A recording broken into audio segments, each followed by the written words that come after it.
Thank you so much. Thank you so much.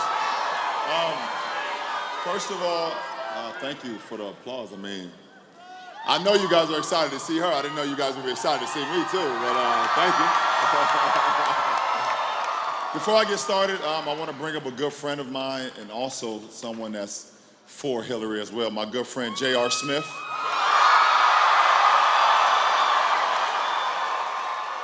And his beautiful daughter, Demi.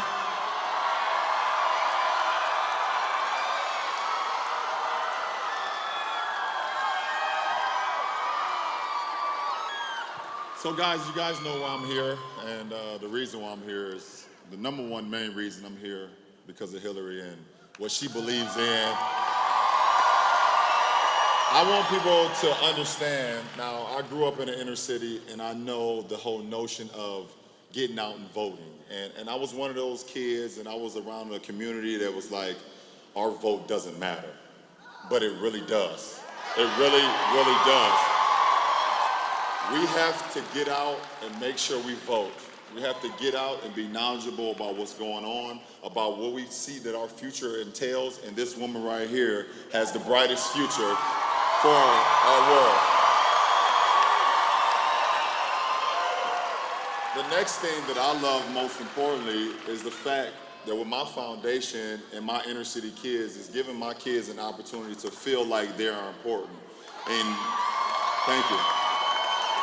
With my foundation, giving kids the notion that someone care about them, that what they dream about, that someone like myself and JR and President Hillary Clinton can make their dreams become a reality is very important to me, and I believe that this woman right here could continue that.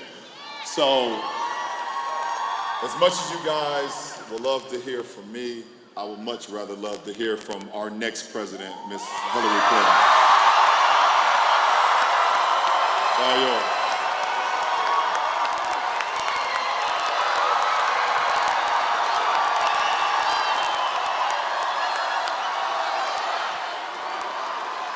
Oh my goodness. Thank you.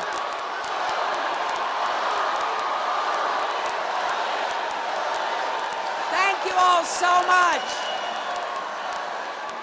It is great to be back in Cleveland. I am thrilled to see all of you. I have to really thank LeBron, what he does on the basketball court. You all know it makes him so special. It makes him a champion. But I am just as impressed as I have told him about what he does off the court. Because what he does off the court is to care for every child as though that child were his own. He has been so committed through the LeBron family, the LeBron James Family Foundation. He's using the national platform he earned to advocate for children everywhere, especially right here in Ohio. And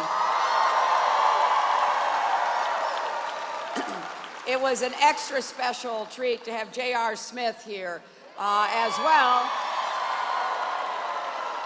I can't tell you how exciting it is for me to have LeBron and JR part of the team that's going to take us to the White House starting on Tuesday.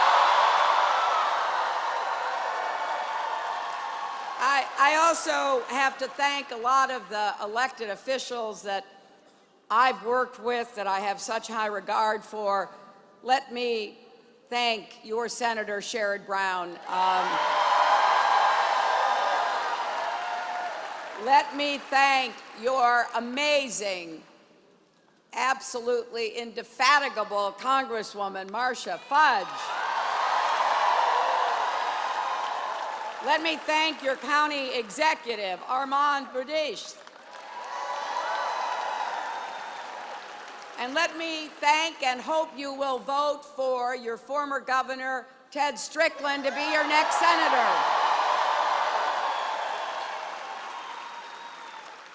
I want to thank the DJ, Steph Floss, for his musical performance. And I want to thank a very special young man, Yusuf Salam, who was out here.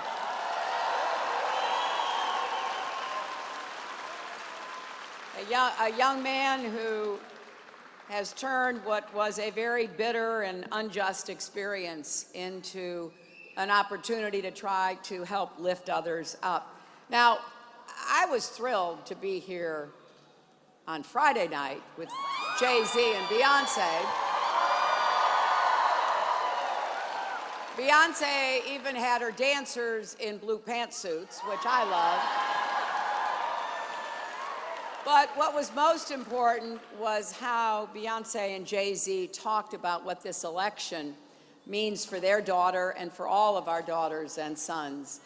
And that's why I am so grateful to them as well as to LeBron, because this election really is about the future, and it's about your kids and grandkids and every child in this country that we hope will have their own shot at the American dream.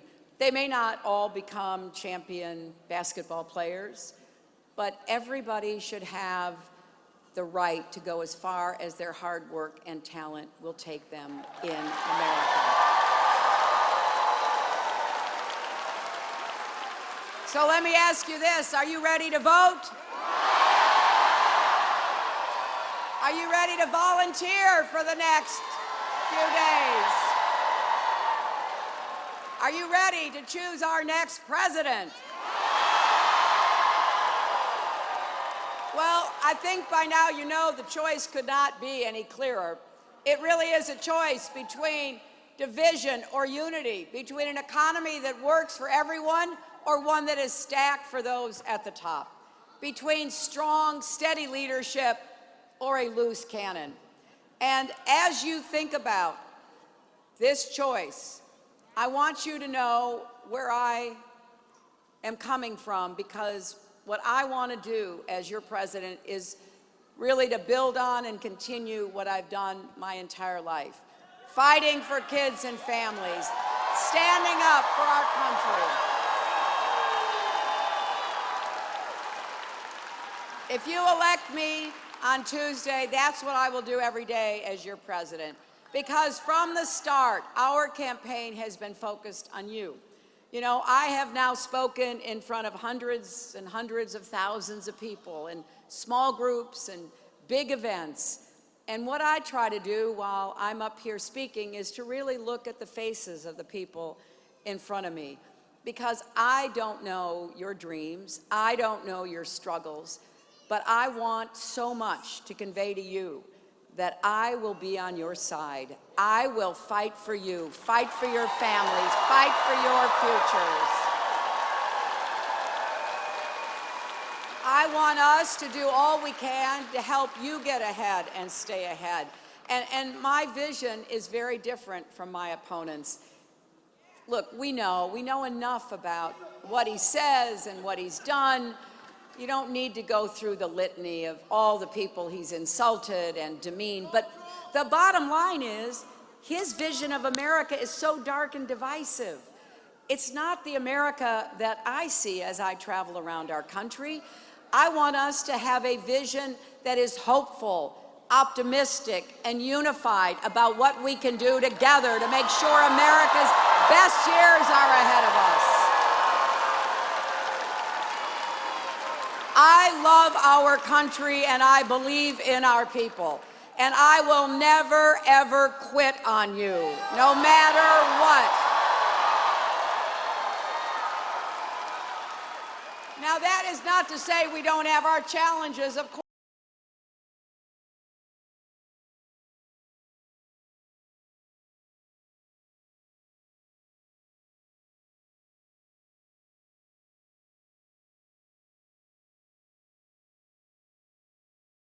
Tearing each other down, we can be even greater. We've come through some tough economic times, and lots is changing in our country. There are powerful forces inside and outside of America that do threaten to pull us apart. And we've arrived at a moment of reckoning in this election. Our core values as Americans are being tested. I think of all the people I've met across the country in this campaign, I've heard some really, really sad stories. You know, when you run for president, or at least for me, the moments that stand out are about somebody grabbing my hand. I'll be in a coffee shop or maybe shaking hands on a rope line, and somebody will grab my hand and they will share a really personal feeling or experience with me. A lot of times it's about problems or troubles in their families. And I feel like they are entrusting me with this really important piece of their lives. I walk away from that motivated, but I also walk away confident. My faith in our future has never been stronger. And I know if we come together, not just to win the election, that's just the beginning, but then to work together. There is something for every one of us to do in our own lives, our families, our neighborhoods, and communities. I want an America where everyone has a place, where everyone's included. And you know, I know there's a lot of frustration and even anger in this election season. I see it, I hear it. Sometimes, you know, I'm the subject of it. I get it. But anger is not a plan. Anger is not going to get us new jobs with rising incomes that will create a strong, thriving middle class. I believe that we're going to grow this economy. We're going to grow it from the middle out and the bottom up, not the top down. That is what my opponent offers. And it might work for him, right? It might. But it's not going to work for the vast majority of working Americans. That's why I want us to have a big infrastructure jobs program. There is so much work to be done. Good, honest, honorable, dignified work. Our roads, our bridges, our ports, our airports, our tunnels, our water systems. And these are jobs that can't be exported. They've got to be done right here in Cleveland, in Youngstown, in Dayton, in Akron, in Columbus, in Cincinnati. And we're going to bring back advanced manufacturing to Ohio and elsewhere in our country. Now, some people, when I say this, they kind of, you know, look at me like, well, that's not going to happen. It is going to happen. And I'll tell you, two of my strongest allies are going to be Sherrod Brown and Marcia Fudge, and I hope Ted Strickland when he gets to Washington. People say to me all the time, well, how are you going to get anything done? Won't there be gridlock? There will only be gridlock if people that are elected to represent you don't want to help you. It's not complicated, my friends. If they want to keep helping the wealthy, the powerful, and the well-connected, yeah, then we're going to have gridlock, because I want jobs with rising incomes. I want people having a better shot at the future. And we are going to have more clean, renewable energy jobs to combat climate change and put Americans to work. And I want to be the best president small business has ever had, because that's where most of the new jobs will come from. And once we get these new jobs and we start producing more things in America, I want people to buy those things in America. You know, any of you see the debates? You know, in that last debate, I pointed out that Donald Trump has bought Chinese steel to build his last two buildings. All the while, he's been running around Ohio talking about what a great advocate he's going to be for working people. He didn't have to buy Chinese steel. He didn't have to help employ Chinese steel workers. He could have bought good American steel made by American steel workers.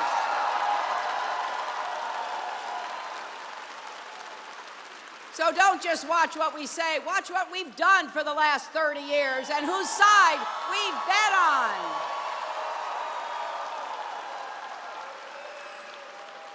And we're going to make this economy fairer. Look, I really believe in hard work. That's how I was raised. That's the kind of family I came from. So I think everybody has to work. Everybody who can needs to work. But I do think we need to raise the national minimum wage, because if you work full time, you shouldn't still be in poverty. And I also think if you're working, you ought to get paid fairly, which is why we need to guarantee equal pay for women's work.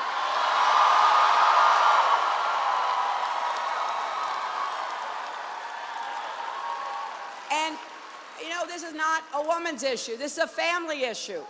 Because if you've got a mother, a wife, a sister, or a daughter working, you don't want her shortchanged.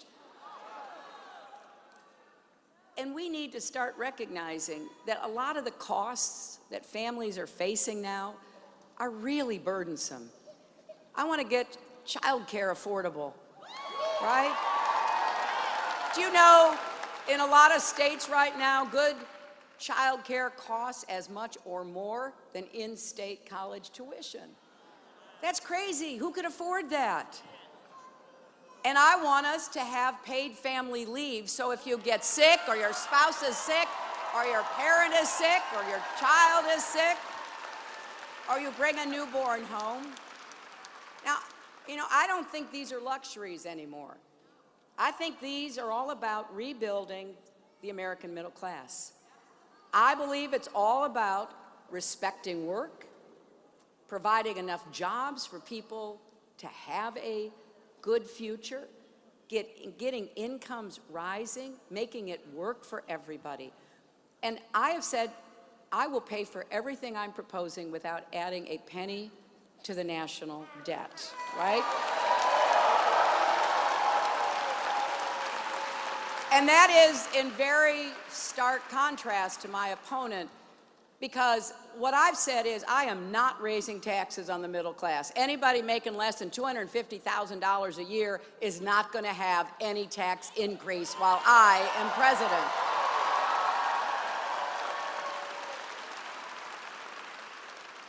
But I am going where the money is, and the money is with the wealthy and corporations, because they've done really well in the last 15 years. And they should pay their fair share to support our country. And again, people say to me, well, how are you ever going to get that through Congress? Well, I'll tell you, I think it's pretty simple. I'm going to look at all the people who would be helped by everything I've just said, the new jobs and the rest of it, and I'm going to compare it to the very few people in every congressional district who would have their taxes raised. And I'm going to say, whose side are you on, Mr. or Madam Congresswoman? Are you supporting the 5 people in your district who will have their taxes raised, or are you supporting the 500,000 people who will be benefited by what we're going to do together?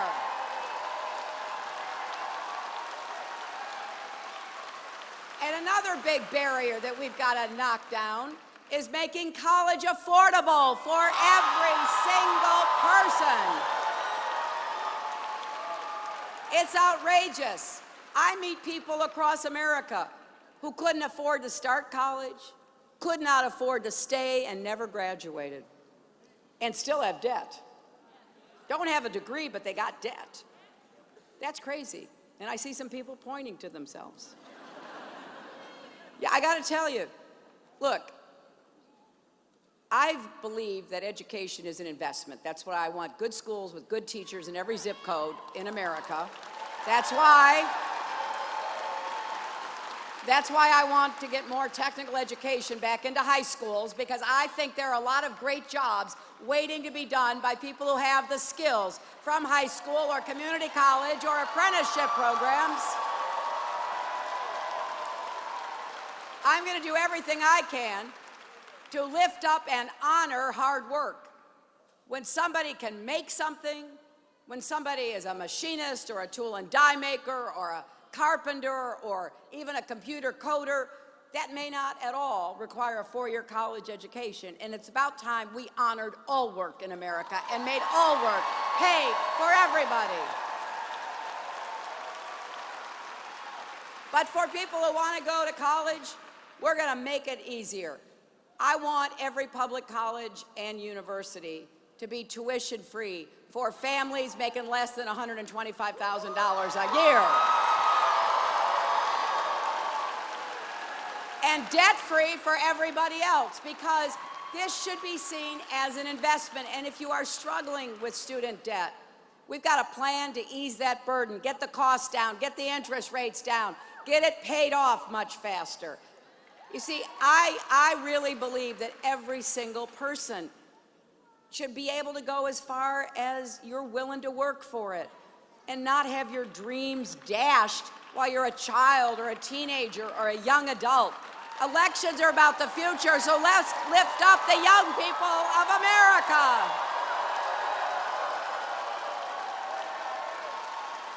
And that includes, let's dismantle the so-called school-to-prison pipeline and replace it with a cradle-to-college pipeline. We have a lot of work to do. I've laid out a full agenda. Tim Kaine, my running mate, and I, we've written a book called Stronger Together. And in it tells you everything we want to try to do. And I got to tell you, I think it's important you know what we want to do. It shouldn't just be an election about words. It should be about plans and policies so that you can judge and say, what will help me? Like, for example, on college, you could go to my website, HillaryClinton.com, right now, HillaryClinton.com/calculator. And you can see how much money you and your family would save under my plan. As I want to be real specific. I want to rebuild confidence in what we can do together.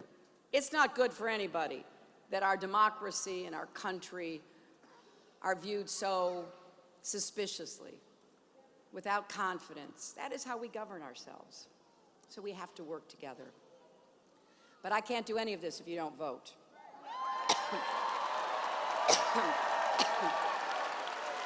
Now, so far, 1.6 million people in Ohio have voted. But we got work to do.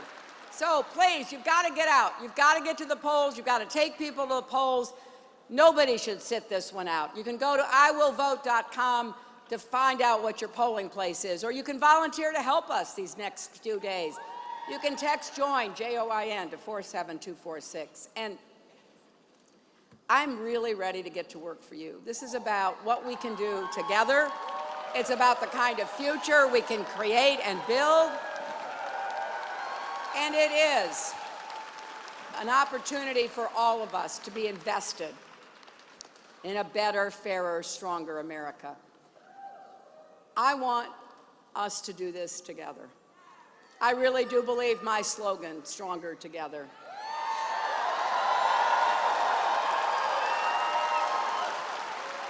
So I hope Ohio will turn out in the biggest recorded vote in history on Tuesday. And we will together prove once and for all that love trumps hate.